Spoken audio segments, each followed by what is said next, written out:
All students are welcome to next chemistry lecture.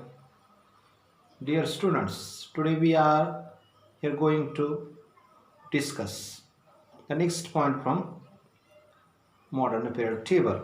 Now in previous lecture we see the periodic trends in elemental properties.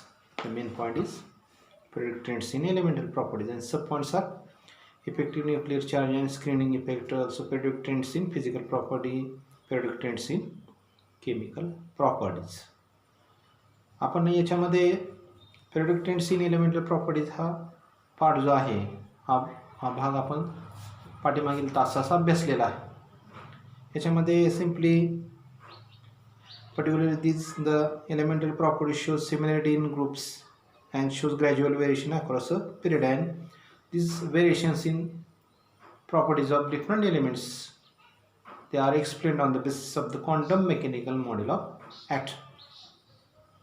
And these variations in period properties or trends, different trends or periodic trends in elemental properties are correlated with or particularly depending on the three main important points. First one, electronic configuration, second, effective nuclear charge, and third one, screening effect. Now today in this lecture we see the details how the effective nuclear charge and screening effect affects on the this periodic trends in elemental properties. म्हणजेच विद्यार्थ्यांनो आज आपण हा जो factor आहे effective nuclear charge असेल आणि screening effect की या एलिमेंटच्या ज्या प्रॉपर्टीज आहेत त्याच्यामध्ये जे व्हेरिएशन्स किंवा ट्रेंड्स असतात त्या ट्रेंड्सवरती त्या प्रॉपर्टीज कशा प्रकारे परिणाम करतात तर हा भाग आपण त्या ठिकाणी अभ्यासणार आहोत. As we seen in previous lecture there are two fundamental factors particularly effective nuclear charge and screening effect. First one, the attraction of extra nuclear electrons towards the nucleus. That is the first one, force of attraction. Second, repulsion force between electrons belonging to the same atom.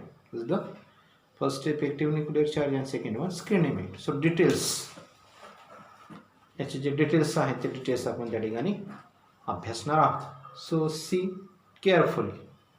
First one, effective nuclear charge, and then screening effect, or also it is called a shielding effect. Shield.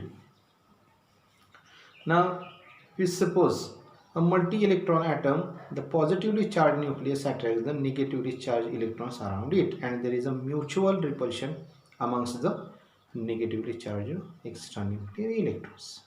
आपण जर multi-electron atom जर consider केला, for example sodium, its atomic number 11, so its electronic configuration is 1s2, 2s2, 2p6 and 3s1. There is first orbital contain 2 electrons, second 8 electron, and last one or valence shell contain 1 electron. This is multi-electron atom. Here there are two types of forces. First one, the force between positively charged nucleus and negatively charged electrons which are revolves around it. म्हणजे त्याच्यामध्ये पहिला force असतो त्या ठिकाणी force of attraction असतो, तो nucleus असतो त्या ठिकाणी जो पॉझिटिव्हली चार्जड असतो, आणि जे इलेक्ट्रॉन्स असतात त्या न्यूक्लियसच्या भोवती जो एम्प्टी स्पेस आहे त्या एम्प्टी स्पेसमध्ये त्या ठिकाणी जे रिव्हॉल्व होत असतात त्याच्यामध्ये एक विशिष्ट प्रकारचा फोर्स ऑफ अट्रॅक्शन असतो. Second, there is a mutual repulsion force among the negatively charged extra nuclear electrons. या ॲटमच्या भोवती त्या ठिकाणी जे इलेक्ट्रॉन्स रिव्हॉल्व होत असतात त्याच्यामध्ये एक विशिष्ट प्रकारचा फोर्स ऑफ रिपल्शन प्रेझेंट असतो. Here the repulsion by inertial electrons is a particularly important. आपण जर त्या ठिकाणी सोडियम ॲटमचं एक्झाम्पल जर कन्सिडर केलं तर त्याच्याभोवती पहिली शेल असेल त्या ठिकाणी 1s1ची, त्याच्यामध्ये 1s2, त्याच्यामध्ये 2 इलेक्ट्रॉन्स असतील.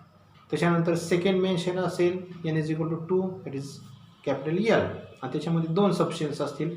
Total number of electrons present in second shell is 8, that is 2s2 2p6, and third main shell is M, and it contains only 1 electron, that is 3s, that is 1s2 2s2 2p6 and 3s1. मग याच्यामध्ये जे inner shell electron जे आहेत त्या ठिकाणी 1s असेल किंवा 2s असेल तर याचे जे त्या ठिकाणी जे रिपल्शन फोर्सेस असतील ते त्या ठिकाणी या इफेक्टिव्ह न्यूक्लिअर चार्ज किंवा स्क्रीनिंग इफेक्टमध्ये महत्त्वाचे असतात, इम्पॉर्टंट असतात. कसे ते पाहू. This results in pushing the outer shell electrons further away from the nucleus. म्हणजे त्या ठिकाणी याच्यामध्ये जे इनर शेल इलेक्ट्रॉन्स असतात ते काय करतात त्या ठिकाणी ते इनर शेल आणि आउटर शेल इलेक्ट्रॉन्समध्ये एक फोर्स ऑफ रिपल्शन प्रेझेंट असतो, आपण त्या ठिकाणी पाहिलेलं आहे. मग हे फोर्स ऑफ रिपल्शन काय होतं तर इनर शेल इलेक्ट्रॉन्स काय करतात तर आउटर शेल इलेक्ट्रॉन्सला मेन जो न्यूक्लियस असतो सेंट्रली प्लेस्ड त्याच्यापासून ते काय करतात त्या ठिकाणी they are pushed away further away from the nucleus or this force of repulsion. This force of repulsion is pushing the outer shell electrons further away from the nucleus. So the outer shell electrons are thus held less tightly by the nucleus. म्हणजेच काय होणार आहे की inner shell electron आणि outer shell इलेक्ट्रॉनमध्ये त्या ठिकाणी force of repulsion आहे. हा फोर्स ऑफ रिपल्शन असल्यामुळे आउटर शेल इलेक्ट्रॉन न्यूक्लियसपासून लांब जाणार आणि त्याच्यामुळे आउटर शेलमधले जे इलेक्ट्रॉन्स असतील आणि न्यूक्लियस असेल त्याच्यामध्ये त्या ठिकाणी जे बॉन्ड असेल किंवा त्याचं जे होल्डिंग असेल ते त्या ठिकाणी टाईटली लूज असणार आहे. They are just held less tightly by the nucleus. In other words the attraction of the nucleus for an outer electron is partially cancelled. म्हणजेच काय होणार आहे जो फोर्स ऑफ अट्रॅक्शन असेल न्यूक्लियस आणि आउटर शेलमधला त्यामुळे त्याच्यामध्ये काय होणार आहे की हे इनर शेल इलेक्ट्रॉन्स त्या ठिकाणी प्रेझेंट असतात. आता इनर शेल इलेक्ट्रॉन्स प्रेझेंट असल्यामुळं त्याच्यामधला जो फोर्स ऑफ अट्रॅक्शन असेल between nucleus and outer shell of electron it's partially काही प्रमाणात त्या ठिकाणी तो कॅन्सल होणार आहे. म्हणजेच त्या ठिकाणी means that an outer shell electron does not explain the actual positive charge present on the nucleus. म्हणजेच जो त्या ठिकाणी आउटर शेल इलेक्ट्रॉन्स असतील त्या ठिकाणी ते म्हणजे न्यूक्लियसचा टोटल जो पॉझिटिव्ह चार्ज असेल किंवा ॲक्च्युअल पॉझिटिव्ह चार्ज त्या ठिकाणी ते एक्सपिरियन्स करणार नाही. आणि हा जो त्या ठिकाणी the net nuclear charge actually experience by an electron is called as effective nuclear charge. म्हणजे त्या ठिकाणी न्यूक्लियसचा जो त्या ठिकाणी नेट न्यूक्लिअर चार्ज त्या इलेक्ट्रॉनवरती प्रेझेंट असेल किंवा ते इलेक्ट्रॉन त्या ठिकाणी एक्सपिरियन्स करतात त्या ठिकाणी तर त्याला त्या ठिकाणी म्हटलेलं आहे इफेक्टिव्ह न्यूक्लिअर चार्ज आणि it is denoted by Z effect or Z effect. तुमच्या लक्षात आलं असेल की आपण ॲटम कन्सिडर केला, मल्टी इलेक्ट्रॉन ॲटम कन्सिडर केलेला आहे. त्याच्यामध्ये inner shell electrons outer shell electrons आणि न्यूक्लियस प्रेझेंट असतो आणि या न्यूक्लियस आणि इलेक्ट्रॉन्स इनर शेल असतील किंवा आउटर शेल इलेक्ट्रॉन याच्यामध्ये एक फोर्स ऑफ अट्रॅक्शन प्रेझेंट असतो की ज्याच्यामुळे ते त्या ठिकाणी त्या ऑर्बिटमध्ये रिव्हॉल्व करत असतात आणि जे इलेक्ट्रॉन्स असतात निगेटिव्हली चार्ज इलेक्ट्रॉन्स त्याच्यामध्ये एक फोर्स ऑफ रिपल्शन असते आणि हे फोर्स ऑफ रिपल्शन असल्यामुळे इनर शेल इलेक्ट्रॉन्स काय करतात त्या ठिकाणी किंवा त्या फोर्स ऑफ रिपल्शनमुळे आउटर शेल इलेक्ट्रॉन्स और this pushing the outer shell electrons further away from the न्यूक्लियसपासून जास्त त्या ठिकाणी दूर जातात आणि त्याच्यामुळं ह्याच्यामध्ये जे होल्डिंग प्रॉपर्टी असेल they are held less tightly by the nucleus. म्हणजे त्या ठिकाणी जे फोर्स ऑफ अट्रॅक्शन असेल त्याच्यामुळं जो न्यूक्लियसचा फोर्स ऑफ अट्रॅक्शन असेल आउटर शेल इलेक्ट्रॉन्सवरती त्या ठिकाणी काय होतो तर त्या ठिकाणी काही प्रमाणात कमी होतं. It is partially cancelled means an outer shell electron does not experience the actual positive charge present on the nucleus. म्हणजे न्यूक्लियसवरती जो ॲक्च्युअल पॉझिटिव्ह चार्ज असतो तो त्या ठिकाणी आउटर शेल इलेक्ट्रॉन्स त्या ठिकाणी एक्सपिरियन्स करत नाहीत आणि नसतो आणि त्याच्यामुळं त्या ठिकाणी जो नेट न्यूक्लिअर चार्ज असेल जे इलेक्ट्रॉन तो एक्सपिरियन्स करतो किंवा त्याच्यावरती असतो त्याला इफेक्टिव्ह न्यूक्लिअर चार्ज असे म्हटलेलं आहे. The effective nuclear charge is lower than the actual म्हणजे इफेक्टिव्ह न्यूक्लिअर चार्ज त्या ठिकाणी ॲक्च्युअल न्यूक्लिअर चार्ज असेल which is denoted bye Z it is less. In other words the inner electron shields the outer electrons from the nucleus to a certain extent. This effect of the inner electrons on the outer electron is called as screening effect or shielding effect. Second, यामध्ये outer electron आणि nucleus याच्यामध्ये एक inner इलेक्ट्रॉनची shell त्या ठिकाणी आपण म्हणू, किंवा एक शिल्ड तयार होते, आपण ढाल म्हणतो मराठीमध्ये, किंवा स्क्रीन आपण म्हणू, पडदा, एक विशिष्ट प्रकारची अशी स्क्रीन तयार होते. आणि त्या स्क्रीन किंवा त्या ठिकाणी शिल्ड असेल याच्यामुळे काय होतं की त्या न्यूक्लियसचा जो त्या ठिकाणी ॲक्च्युअल न्यूक्लियर चार्ज जो असतो त्या ठिकाणी ते जे आउटर शेल इलेक्ट्रॉन त्या ठिकाणी एक्सपेन्स करत नाहीत, म्हणजेच काय पार्शियली गेट्स कॅन्सल्ड, आणि तो असेल तो इफेक्टिव्ह न्यूक्लियर चार्ज. आणि हा जो त्या ठिकाणी हा इफेक्ट आहे त्या इफेक्टला त्या ठिकाणी it is called as screening effect of shielding effect of the inner or core म्हणजे त्या ठिकाणी आतले इलेक्ट्रॉन्स त्या ठिकाणी, त्याच्यामुळं हा इफेक्ट आपल्याला त्या ॲटममध्ये जाणवतो. आता त्याच्यामध्ये हा इफेक्टिव्ह न्यूक्लियर चार्ज जो आहे तो त्या ठिकाणी how it is calculated. So it is given by equation effective nuclear charge equal to Z effect. So how it is calculated? Z, which is actual nuclear charge minus electron shielding, that is equal to Z minus sigma, where sigma is called a shielding constant or screening constant, and the value of sigma depends upon the type of the orbital that electron is present or it occupies. याच्यामध्ये आपण त्या इलेक्ट्रॉनवरती असलेला effective nuclear charge त्या ठिकाणी या इक्वेशननं आपण calculate करू शकतो. हा सेकंड पार्ट. आता याच्यामध्ये हा स्क्रीनिंग इफेक्ट असेल किंवा इफेक्टिव्ह न्यूक्लियर चार्ज आपण जर त्या ठिकाणी अक्रॉस पिरियड कसं त्या ठिकाणी कमी होत जातो, जास्त वाढत जातो, किंवा त्या ठिकाणी डाऊन टू द ग्रुप, तर तो ट्रेंड्स कशा त्याचे ट्रेंड्स असतात किंवा कशा त्या ठिकाणी हे स्क्रीनिंग इफेक्ट असेल किंवा शिल्डिंग इफेक्ट त्याच्यावरती परिणाम करतात, हे आपण त्या ठिकाणी या पुढच्या पॉईंटमध्ये आपण पाहायचे आहे. So first one, across period. As we move across a period actual nuclear charge increases by +1 at a time.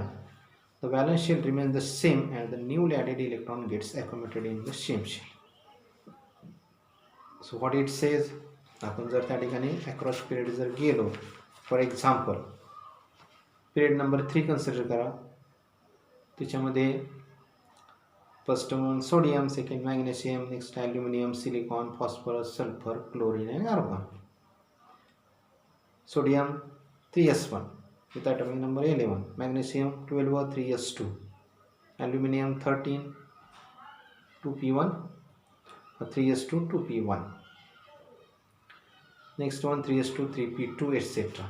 म्हणजे याच्यामध्ये प्रत्येक वेळेला त्या ठिकाणी आपण जर अक्रॉस पिरियड जर मूव्ह करत गेलो, म्हणजे सोडियमपासून आर्गॉनपर्यंत गेलो, तर प्रत्येक वेळेला त्याच्यामध्ये एक एक इलेक्ट्रॉन्स त्या ठिकाणी सेलमध्ये ॲड करत केला जातो. म्हणजेच त्या ठिकाणी तो न्यूक्लियर चार्ज, एक इलेक्ट्रॉन ॲड करायचं म्हणजे एक प्रोटॉन त्या ठिकाणी त्याच्याबरोबर ॲड होणार, जास्त असणार त्याचं. Number of electrons equal to number of protons.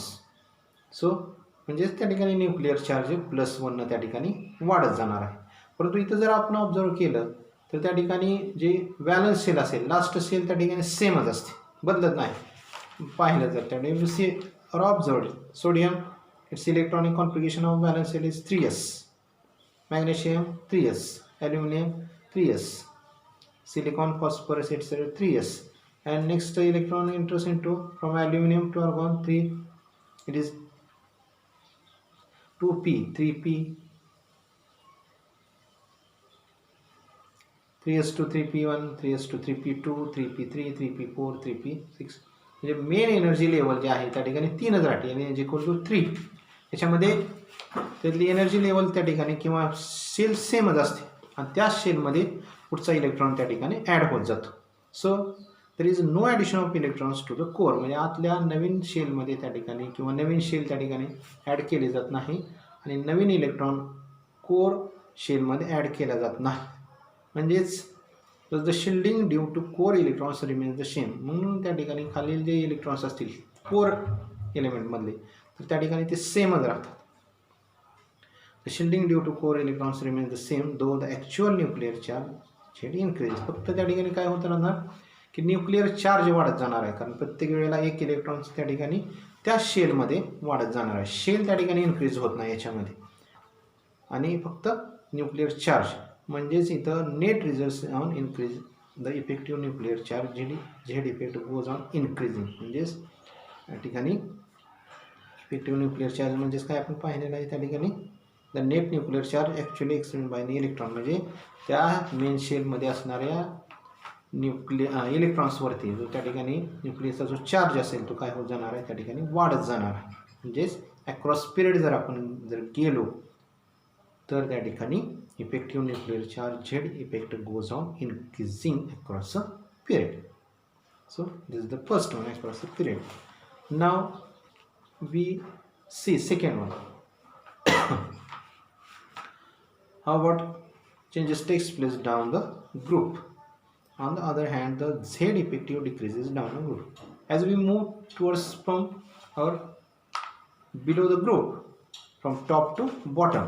आपण जर त्या ठिकाणी ग्रुप नंबर फर्स्ट घेतला ग्रुप और group number second any group, for example group number 1 that is from lithium, sodium, potassium, rubidium, cesium, francium. आपण जर त्या ठिकाणी हे करत गेलो त्याचं वॅलन्स सेल इलेक्ट्रॉन जर ऑब्झर्व केलं तर लिथियमचं valence shell 1s2 2s1 2s1 last ऑर्बिटमधले, sodium 3s1, potassium 4s1 and so on 5s1 6s1 7s1. So there is an addition of new orbital or main shell at each every group. प्रत्येक ग्रुपच्या त्या ठिकाणी आपण down to the group जर गेलं तर प्रत्येक वेळेला त्या ठिकाणी नवीन शेल ॲड केली जाते. लिथियमला 2s1 आहे, पुढे सोडियमला आपण जर गेलो तर 3s1 येते, नवीन शेल आले त्या ठिकाणी n=3. Potassium 4s1 new shell, then rubidium 5s1 7s1. So how this screening effect decreases down the group? So let's see reason. Because as we move down a group, a new larger valence shell is added, as we seen. प्रत्येक वेळेला त्याच्यामध्ये नवीन shell त्या ठिकाणी add होत जाते. as there is an additional shell in the core. प्रत्येक वेळेला जे कोर असेल किंवा त्या ठिकाणी इनर पार्ट असेल त्याच्यामध्ये प्रत्येक वेळेला एक नवीन शेल त्या ठिकाणी किंवा इलेक्ट्रॉन्स त्या ठिकाणी ॲड केलं जातं. Shield effect on the increased number of core electrons out base, म्हणजे त्या ठिकाणी effect of the increased nuclear charge, म्हणजे या ठिकाणी शिल्डिंग इफेक्ट जो असेल त्या ठिकाणी की inner number of core electrons वाढल्यामुळे जास्त होतात. कशापेक्षा की इन्क्रीज्ड न्यूक्लिअर चार्जपेक्षा. जो ॲक्च्युअल न्यूक्लिअर चार्ज आहे त्याच्यापेक्षा काय होतं आहे त्या ठिकाणी हे शिल्डिंग इफेक्ट इन्क्रीज होतो, कारण प्रत्येक वेळेला नवीन शेल ॲड केली म्हणजे त्या ठिकाणी आतले इलेक्ट्रॉनचे इनर इलेक्ट्रॉन्स त्या ठिकाणी काय जाणार आहे, त्याचा संख्या वाढत जाणार आहे आउटर इलेक्ट्रॉनवरती. दॅट इज 3s1 असेल, 4s1 असेल, 5s1 6s1. तर याचं एक्झाम्पल जर पाहिलं आपण त्या ठिकाणी cesium 6s1, त्याच्या अगोदर काय असणार आहे त्या ठिकाणी n=2 3 4 आणि त्याच्यानंतर लास्ट ऑर्बिट 5s1. 5s1च्या अगोदर त्या ठिकाणी नंबर 1 n=1 2 3 4 अशा त्या ठिकाणी कोर इलेक्ट्रॉन्स शेल असतील आणि त्याच्यामध्ये इलेक्ट्रॉनची संख्या जास्त असल्यामुळं काय होणार आहे, स्क्रीनिंग इफेक्ट त्या ठिकाणी किंवा शिल्डिंग इफेक्ट इन्क्रीज होत जाणार आहे. कशापेक्षा त्या ठिकाणी actual nuclear and thereby the effective nuclear charge felt by the outer electron decreases. म्हणजेच त्या ठिकाणी जो न्यूक्लियसनं ज्या आउटर मोस्ट, म्हणजे इथं आपण cesiumचं एक्झाम्पल जर घेतलं तर 6मधला जो इलेक्ट्रॉन असेल किंवा त्याच्या 5मधला असेल तर त्याच्यावरती जो त्या ठिकाणी इफेक्टिव्ह न्यूक्लिअर चार्ज असेल तो त्या ठिकाणी तो डिक्रीज कमी असणार आहे, कारण कोर इलेक्ट्रॉन्स किंवा कोर शेल्स त्या ठिकाणी वाढली, इलेक्ट्रॉनची संख्या वाढली, त्या ठिकाणी शिल्डिंग इफेक्ट किंवा स्क्रीनिंग इफेक्ट त्या ठिकाणी इन्क्रीज झाला आणि त्याच्यामुळे काय होतं, effective nuclear field outer electron decreases large down a group. So this is what about effective nuclear charge and screening effect. So students, today in this lecture we see how effective nuclear charge and screening effect affects the periodic trains in elemental property. Details are we see in next lecture, that is periodic trains in physical properties, that different atomic radius, ionic radius, etc. So in this lecture we see what is the effective nuclear charge, then what is screening effect, how it is effective nuclear charge is calculated, then how it changes, how effective nuclear charge and screening effect changes across a period, and also down a group. So students, next lecture we see periodic trends in physical properties. So today all students are joined this lecture. Thank you all students.